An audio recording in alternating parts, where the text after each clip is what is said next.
So we'll begin by saying, Good Tvach, Shavua Tov. Nice to see you all here.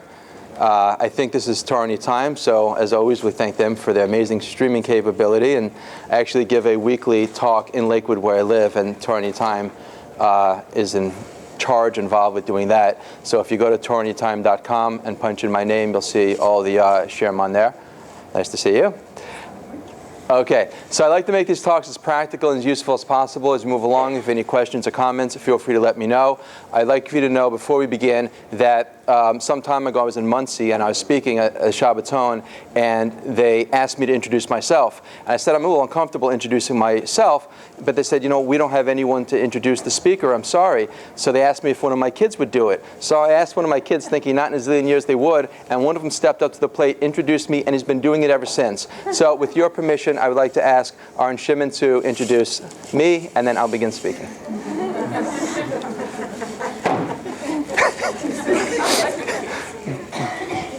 You need to stage, or you've got to get up. You want to stand in a chair? What? Want to stand in a chair? Sure. Okay. Go ahead.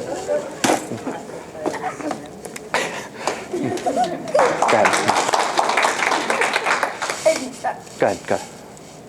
Dr. David Lieberman is an incredible speaker and award-winning author with a renowned insight to the human condition. His 11 books, which have been translated into 26 languages and included to New York Times bestsellers, have sold more than 3 million copies worldwide. That's not right. Ah, gosh. Delicious. Alrighty, so I like to make these talks as practical and useful as possible as we move along. If you have any questions, comments, thoughts, anything that's in your mind, feel free to fire away. Anything except home improvement, as my wife will acknowledge, it's not my forte. Let's start with the following question. Why do we care if somebody's rude to us, somebody embarrasses us, somebody tells us to sit down, be quiet, somebody doesn't return our phone call, our text message, or email, or you're driving along and you let someone into your lane and they don't give you that nice... Anyone else bothered by that? You're driving, you let someone in, and you just want them to do this or wave or nod, something, and they just ignore you completely, right? Doesn't it bother you? Right? Okay. How is it somebody else's behavior, someone who you don't even know, may not even like, may never even see again, can cause you to feel an emotional pain, cause you to feel hurt, frustrated, embarrassed, or angry? Right? Fair question. And two, why is it that our response is not always consistent?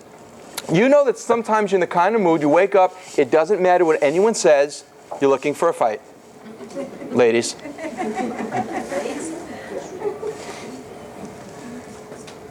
You're looking to cry, right? If the person doesn't say the wrong thing, you're just going to pretend that he did.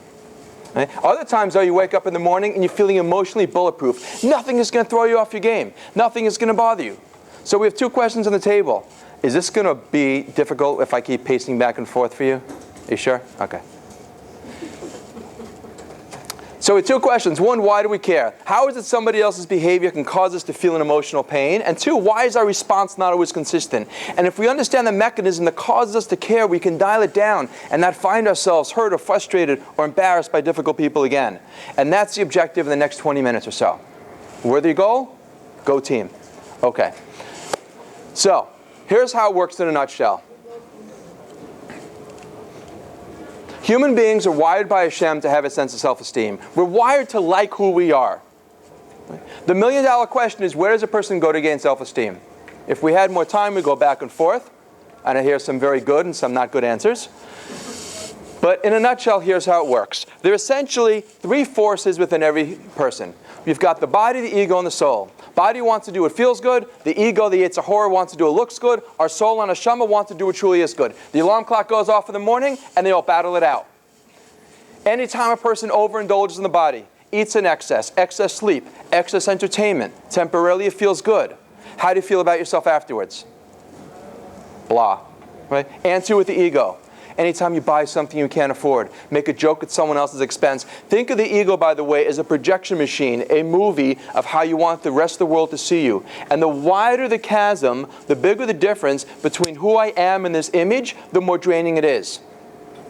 And you know this is true in your own lives. Whenever you try to put on airs, whenever you try to put on a facade, put on a show, do something, twist, contort, change, move away from who you are and what you are merely to accommodate somebody else's perception. When you sell yourself out so that they'll like you, do you like yourself in the end? No. Do they like you in the end? No. Nobody likes somebody, nobody respects somebody who gives up their beliefs, their values, merely to win the praise and approval of other people. And that's what the Yetzer Hara does. It's an image, it projects an image of what we're not, but how we want people desperately to see us. And the self-esteem, the real me, and the image are in a seesaw. When one goes up, the other goes down. So the more I generally like me, the smaller the ego. The less I like me, the bigger the ego. The ego exists only to compensate for my own feelings of insecurity, embarrassment, shame, inferiority. It's an illusion. It's there to protect me. Which is why you can never have a person with high self-esteem and a big ego. They don't go together. A big ego, the loud, obnoxious person, he's got to tell the world how great he is, because they'll never find out on their own. But real, true self-esteem produces humility. We'll see why this comes in handy in a moment. So you have the body wants to do what feels good, the ego that wants to do what looks good, and now we have our soul and a shama that wants to do what truly is good. When we make a choice to do what's right and responsible, in spite of what feels good or looks good, that is how we gain self-esteem. When we make a choice to do what's right and responsible, in spite of what feels good or looks good, that is how we gain self-esteem. With this beautiful gift that we call free will. And only human beings are endowed with free will. Right? A horse can't look at a bale of hay and think, hey, that looks good, but I've got a wedding coming up, right? Only human beings are capable of feeling like doing one thing and instead choose to do something else. And that is a Torah definition of freedom. The rest of the world definition of freedom is being able to do whatever you want, whatever you feel like doing. Torah says no. Real freedom is being able to do what you want to do, really want to do, what your neshama wants to do, in spite of what you feel like doing in the moment. That's real freedom. As Pirkei Avos says, who is strong? A person who can rise above their nature. So, very nice. What does this have to do with whether or not I'm annoyed or frustrated by other people? And the answer is as follows. We said that human beings are wired to have a sense of self-esteem. So if I don't like me very much, where then am I turning to feel good about myself? If I'm making poor choices and I lose self-respect for me, where then do I turn to make me feel good? Yeah, that's when I turn to the rest of the world. And I insist that you like me. I demand that you respect me. And if I don't get it, what's my response? Anger, frustration, resentment, or turned inside, guilt, anxiety, and depression. See, make no mistake. Everyone likes people to like them. Right? When I'm done speaking, of course I like a standing ovation. The question is, if I don't get it, will I become upset, enraged, never come back? I personally think, why risk it, but... See, make no mistake. Look.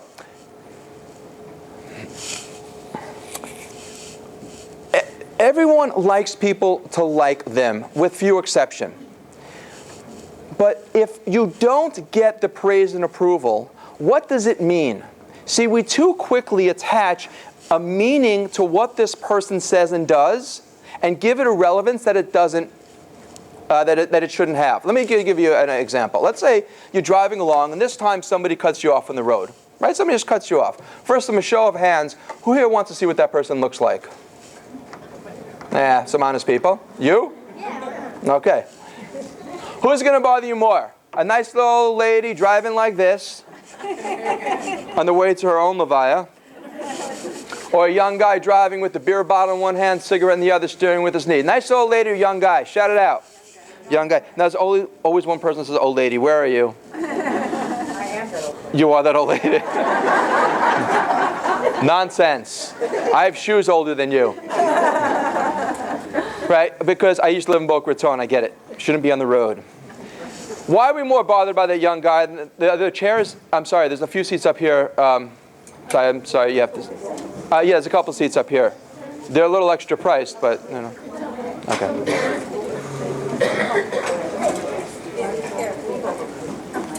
I'll sit here. I'll sit in front of you. Thank you. Oh, it's very nice. Oh, we can use these chairs too. Thank you. Yeah. Oh, well, I don't know. You put your feet up, right?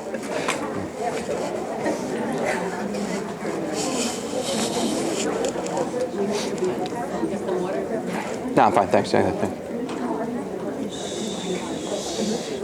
So why are we more bothered by the young guy than the nice little lady? Because we assume that the nice little lady probably didn't even see our car, right? Let alone dashboard of her own car. But the young guy did it to me because he doesn't ran. Look at the insanity of this. You're driving along, then you almost get into an accident, then you speed up, risking your life to see what this person looks like, to see how angry you should be. Who's the crazy one? See, the truth is, everyone should get put in that nice little lady category. But when our own ego gets engaged, right, it doesn't happen. We can't see the person's fragility, their vulnerability, their helplessness when we are too ego-oriented. Now, having high self-esteem and a low ego doesn't just allow for us to be happy, it allows for us to be sane. And let me explain why. The Medrash says that Adam Arishon, Adam the first man, could see from one end of the earth to the other with perfect clarity, completely unfettered. What that means on one level is before the Yetzer Hara entered, man's perception was completely clear. Only once the Yetzer Hara, the serpent incarnate, became internalized did man begin to see through this cloudy lens of eye. The degree to which we accept responsibility for the quality of our lives, we purge ourselves of this ego. It's the ego that blocks perspective. Perspective is synonymous with sanity. When a person loses perspective, it means that he's lost his sanity. Perspective is my ability to see, accept, and respond to my world. The Yetzer Hara does is it colors our perception. It doesn't want us to see. If we see, it doesn't want us to accept. If we accept, it doesn't want us to respond. And that's what being emotionally unhealthy does. It keeps us from seeing reality. I gave this example. It's in the book. I gave it in a previous talk. Those of you that want to talk, please forgive my indulgence. I happen to love this mushal. It takes 2 minutes, and it's about zombies. And you can't beat zombies. Right? Who doesn't love zombies? So there's a man who woke up one morning insisting he was a zombie. He turned to his wife and he said, Eshes Chal, I'm a zombie. She said, you're not a zombie, go back to bed. He said, I'm telling you I'm a zombie. She said, you know what? I'm going to get your mother on the phone. Now you think that would be enough to shake any guy into reality, but not enough. So gets mom on the phone. Mom says, what's the problem? He says, I don't have a problem. Well, she says, your wife tells me you think you're a zombie. He says, I don't think I'm a zombie. I know I'm a zombie. She said, okay, she's getting nowhere. But she said, don't you think I would know if I gave birth to a zombie? He says, no, I became a zombie later on in life. Okay. Goes down, makes an appointment with a psychiatrist who doesn't take Obamacare, so it works out. As we all know, Obama and Ebola, same gematria. Interesting. Food for thought. Little Torah in there, people. So it goes down, psychiatrist says, so what's the problem? Once again, the man says, I don't have a problem. Psychiatrist says, okay, let me ask you a question. You think you're a zombie? Okay. Do zombies bleed? Man says, of course we don't bleed. We're the undead. Psychiatrist says, okay. He goes over to his desk drawer, takes out a pin. Walks over to the man, takes the man's finger, takes the pin, and goes. The man is staring at amazement at his finger in 4 or 5 minutes in complete silence. And then finally he looks up and he says, well, what do you know? Zombies do bleed. Moral of the story? Some people will do anything to avoid facing reality. I want to tell you a true story. Mamish, I was speaking to a woman who I was just getting nowhere with her. And I said, you know what? You are delusional. So, like any reasonable person, she hangs up on me. And so she calls back later on, and she said, my wife always tells me, you know, when you see their tears welling up, stop talking. That's what she said. So she calls back, she goes, I want you to know, Dr. Lieberman, you really offended me when you said that I was delusional. She said, I almost fell right off my unicorn. Now, I didn't know if she was serious or not. So what do you say to that? You can't laugh, but you can't ignore it. So I just said, oh, I've got to call 1 second on that one. And just, that's how we left it. But a lot of funny stories about this woman, but we'll skip them for now. Anyway, people will twist and contort, they'll change, they'll do everything to avoid accepting responsibility for their obligations. But that's when emotional illness sets in. And we know this is true in our own lives. Whenever we try to escape from reality, we end up paying a bigger price. Hashem is the ultimate reality. Torah is the ultimate truth. If we move away from that, we move away from emotional equilibrium. You can't be healthy and solid if you ignore your responsibilities. We know people that try and divorce themselves from life. They say, I don't want any pressure. I don't want to deal with the stress and the strain. And they move away from the swift current of life. Are they not the most neurotic people that you know? Right? Because real mental health comes from engaging life. Not just mental health, but pleasure.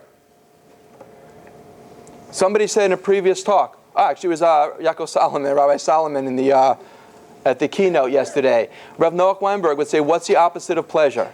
Right? It's not pain, it's comfort. Real pleasure is living life. Comfort is an escape from life.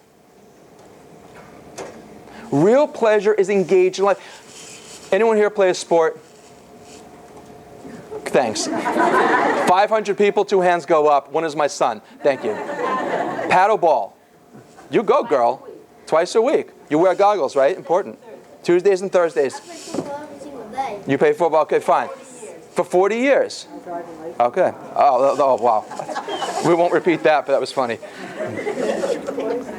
So, you could take somebody who's playing a sport and they could be battered, bruised. It's like, his arms hanging like this, or it could be over there, and you don't feel the pain when you're engaged in life. But you're sitting on the bleachers watching a game, I want you to know, everyone kvetches about everything. You're sitting on the bleachers, the guy next to you sneezing, this one's coughing, this hot dog tastes funny, maybe it's going to rain. Everyone's complaining when you're sitting on the sidelines. Real engaging in life, living life, right, is not only pleasurable, but it keeps us sane. It keeps us normal. See, what does Hashem do to help us keep moving in the right direction? He attaches pleasure to meaning, which means then that the more inherent meaning something has, the more pleasure you can extract from it. Again, the more meaning something has, the more pleasure you can extract from it. Less meaning, less pleasure. Sitting on the couch, eating cheese doodles, flipping through the magazine is comfortable. It's not pleasurable. So how long can you do it before you go completely insane? There's no real meaning, so there's no real pleasure. It's an escape from life. It's not living life. Rabbi Yitzi Feldheim, who's here, one of the speakers, fantastic. He gives a great mashal. He says, look at any retirement ad. Whether metaphorically or literally, they all have the same theme. A glass of lemonade and a hammock. What are they selling? Be out of pain. Be out of pain. Forget about living a fulfilled life. Forget about pleasure. Forget about satisfaction. Just, they're selling, be out of pain.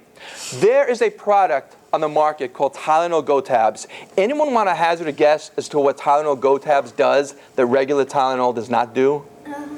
Nothing. Well, no. Good guess, but it does something. What's that? I don't have to take it. No. I Yes. don't have to take cold water. Excellent. Very good. Sorry. Yes. Have we ever met before, by the way? Okay. You don't have to take it with water. God forbid you can't find a cup of water fast enough you can chew it, it'll dissolve. Where can't you find water? But they cater to people's fear of being in pain for 2 seconds. I know somebody that takes Concerta, which is for ADHD, which is fine, it helps him to focus, but he also takes Ambien to fall asleep at night. And I said, but you don't have a sleeping problem, why do you take Ambien? And he said, well, otherwise it takes me like 15, 20 minutes to fall asleep. And I thought, how lazy can a person be? You don't want to spend 15 minutes falling asleep, but this is the culture. This is the culture that everything is easy and comfortable, disposable, personalized, customized, streaming to my fingertips. Chair's not comfortable, get another one. Too hot, turn on the air conditioner. Too cold, turn on the heat. Spouse is bothering you, get another one. That's not a hetzer, by the way. I got in trouble once with that. Woman came home and said, sorry, honey. The doctor said, yeah. We were at a Pesach program some time ago, and my delicious 4-year-old, not one of these guys, my girl was watching. We don't have a television at home, but every once in a while when we go away, it's, the hotel, you can put on something. So it was Dora the Explorer. My daughter's a big fan of that. And she needed a little restroom break. So she said, Daddy, can you stop it? And I said, I can't stop it. It's live television. The concept didn't exist for her. Because you have a DVD, you could stop it. The idea that Dora wouldn't wait for her to go to the bathroom was completely foreign. In other words, why can't everything be? But you understand, as adults, that is the theme that we have in our heads, and we equate comfort to happiness. The more comfortable something is, the happier we should be. And that's insane, because if you only see comfort, you'll end up short-circuiting your ability to gain self-esteem. Because where does self-esteem come from? It comes from doing what's right and responsible, irrespective of what feels good, regardless of what looks good. It's what is good. That's how you gain self-esteem. There was a slogan back popular in the early 80s. If it feels good, do it. What sheer insanity and complete anathema to Torah values. If you want to feel good, do good. Okay, any questions? Okay, now, you want to talk about happiness, you have to talk about the opposite. Chazal say that in order to understand something, you have to look at things in contrast. You understand darkness from lightness, sweet from bitter. So what's the opposite of joy, of pleasure? Depression. Right? I know you're thinking, wow, I thought this was supposed to be on happiness. Why is this getting a little heavy? How do people describe depression? Being in a rut. My life is going nowhere. On a treadmill. Chazal say depression is like a taste of death. And the reason is because in 120, maybe a little less depending on how much you've eaten this Shabbaton. That sounded funnier in my head, you should know, before I said it out loud.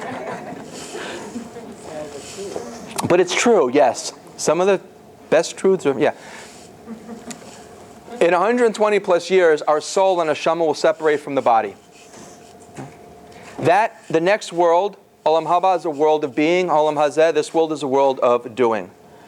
So when we are not moving our lives in a meaningful, productive direction, that feeling that we get of depression is that feeling of that separation between our neshama and our body. That feeling that we're just stuck because we're not moving. See, Chazal explained that we're wired for growth. We're wired to move. There's no such thing as the status quo here in this world. You're either growing or dying, living or decaying. So when a person isn't moving their life in a meaningful direction, depression is a fail-safe mechanism to wake us up. It is an emotional pain, in much the same way as we have physical pain receptors. If I put my hand in a hot stove and didn't have physical pain receptors, what would happen to my flesh? It would burn, and I wouldn't even know it. So depression isn't Hashem saying, you know what? You're not being responsible. You're not doing what's right. I'm going to add salt to that wound. I'll make you depressed on top of it. No. It is a mechanism meant to alert us, that emotional pain, to wake us up, to shake us up so that we realize we've got to be doing something different. We've got to be making a different type of choice. Now, we're painting with a very broad brush here. You need a candid shot? You're welcome. My wife always wants to know that every picture of me in the paper has me with a fork in my hand and food in front of me. So now there's one picture without food as the coffee cup is calling to me. Okay. Once again, we're painting with a broad brush, so we can never look at another person and say, oh, this person is unhappy, they're depressed because they're not making good choices. God forbid, we're not saying that at all. There are different types of depression. What we are saying is for most of us who are reasonably healthy, which is most of you, with the exception of a few of you, which I've noted right here, if you can see me afterwards, the more good choices we make, the better we feel about ourselves and our lives. And that's not a chiddush. But the problem is people don't put it into action. I wrote this book, as you could see. It's not as self-serving as it sounds since they were given away for free. But it's on free will. It explains Bechira, it explains the blueprints to understanding what free will is. But the second half of the book is all on galvanizing our willpower, setting goals, focusing, self-control, because you can intellectually understand what you need to do, but unless you're able to take it to the next level, it's useless. So what's inspiration? When a person feels inspired, that's their neshama, that's their soul speaking to them, saying, wow, I really feel inspired. And at those moments of inspiration, you feel like you can do anything. You could start a new job, move to a new city, clean out the junk drawer. But then that moment of inspiration fades. Because when we become inspired, that's our neshama. Our job here is to capture that inspiration and bring it to life. See, we're not the religion that says spirituality here, physicality here. No. We say, take the physical, infuse it with spirituality, and elevate it. We make a bracha on an apple. You walk out of the bathroom, a bracha. See an old fan, a bracha. You elevate it, you bring it to a higher level.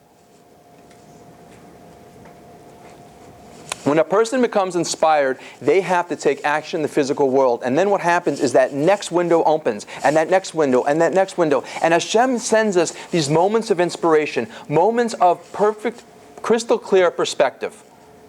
Let me give you a great analogy to explain this. Let's say you've got a person driving along, and they get into a severe car accident. And after months of surgeries and rehabilitation, they're able to walk out of the hospital. What would be their level of joy? Ecstatic. Now, take the rest of us.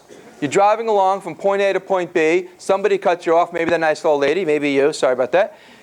And you moved? Oh, you moved your seat. Thank you. Right?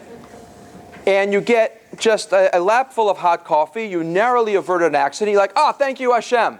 Oh, how long does that last? 2 seconds. Now let's say you're driving along from point A to point B, and nothing happens. You say, thank you, Hashem? Oh. How is it that the more pain, the more effort, the more challenges, the more we endure, the more deep and lasting our gratitude? You'd think it would be the other way around. You think that if we wake up in the morning, everything's working good, we say, thank you, Hashem.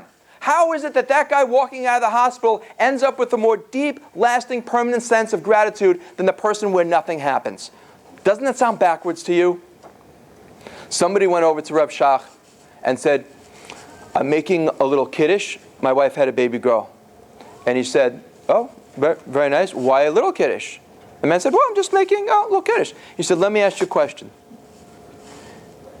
If it had taken you 20 years to have this baby, and you went through endless tefillah, and surgeries, and procedures, and expenses, and investments, and after 20 years you had a baby, how big would your kiddush be? He'd make a grand, huge kiddush. So Rav Shach said, let me ask you a question. Hashem saved you from all of that, and you're making a small kiddush? Shouldn't it be the other way around? But that's us. We are so just darn self-absorbed. We need to be shaken by the root just to appreciate what we have. And now I want to walk you through the psychological mechanics. If you lose me, it's in the book, so you'll get it there. But understand what perspective does. Again, perspective, right? We gain perspective from the quality of our choices. The more good choices I make, higher self-esteem, ego shrink, ego blocks perspective. So if the ego's small, I see reality clearly. Reality is synonymous with my sanity, my ability to see, accept, and respond to my world. That's perspective. So I have a wide perspective. That instantly leads to humility. And anuv, the definition of anuv means undistorted. It means a perception void of personal bias. I see clearly, that means I suddenly have an intense sense of deep humility. That humility leads instantly to gratitude, because I appreciate all I have. And gratitude is intimately linked with what emotion? Simcha, right. Joy. Think of the people in your life who have a deep sense of gratitude. They're the happiest of all. So again, perspective, humility, gratitude, simcha.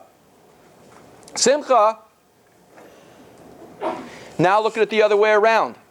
I make poor choices. I'm a lousy human being. I don't do what's right and responsible. Self-esteem decreases. Ego increases to compensate for those feelings, right? It wants to make up for me feeling badly. Why should I feel bad when I can blame you?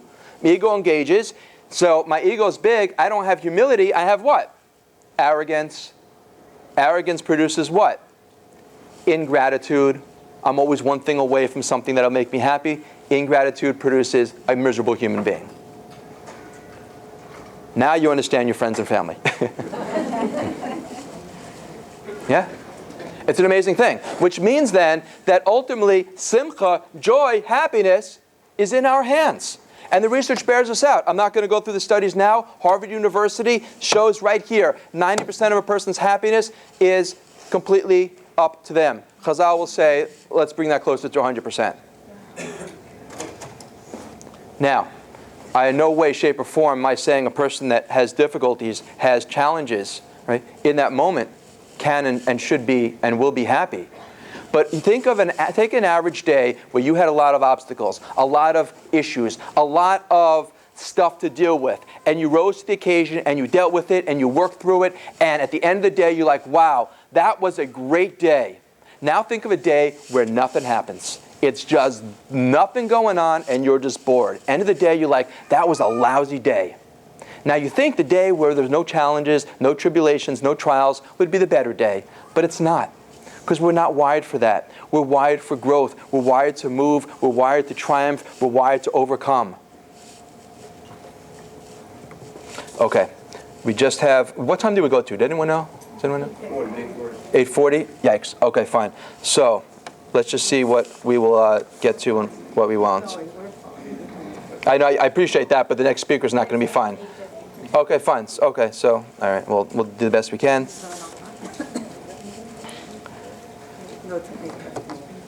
Pirkei Avos, Ethics of the Fathers, talks about 4 desirable traits. Who is wealthy? Who is honored? Who is wise? Who is strong? Right? According to the rest of the world, who is honored? The rest of the world. Rich, right. Powerful. According to the Torah, who is honored? He who honors others. Or humble. Good. According to the rest of the world, who is strong? Person who can lift weights. According to the Torah, who is strong? A person who can rise above their nature. According to the rest of the world, who is happy? I'm sorry, who is wealthy? He has a lot of money. According to the Torah, who is wealthy? Right. Appreciate. But by the way, you have to know your audience. We were at a Shabbaton, which we do a lot, as you can probably tell, and my little guy, not this one, was complaining that his sister had gotten a bigger cookie than he did. So I see the rabbi walk by, and I said, here's my chance to show him how brilliant his scholar in residence is. So I kneeled down next to him and I said, sweetheart, it says in Pirkei Avos, Ethics of the Fathers, who is wealthy? He who is happy with his lot. And he looks at his cookie and he looks at me and says, but I don't have a lot, I have a little.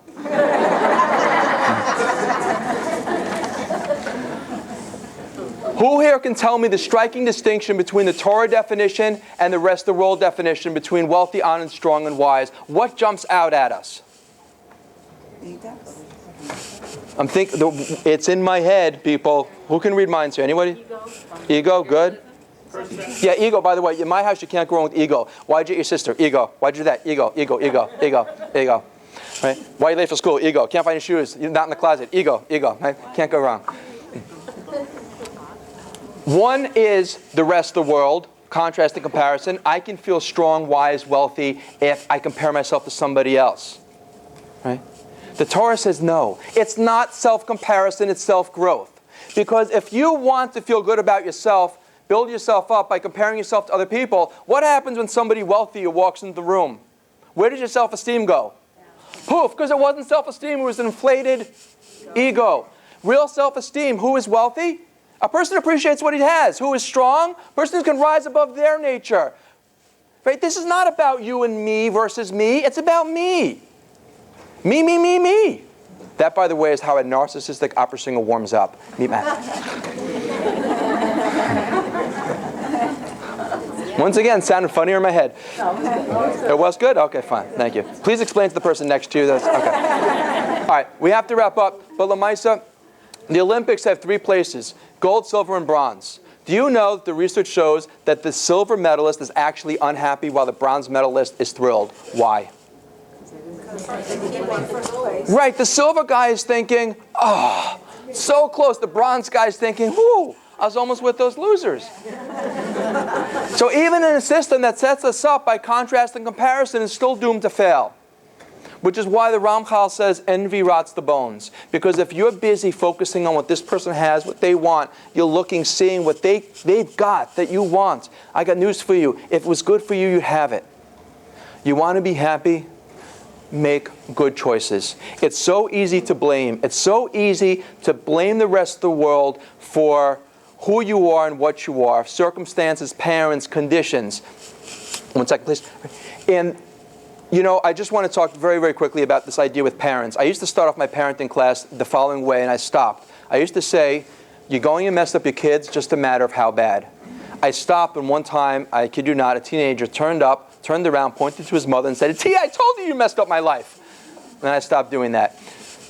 You know, somebody that grows up, it's important to understand is that you can only give what you've got.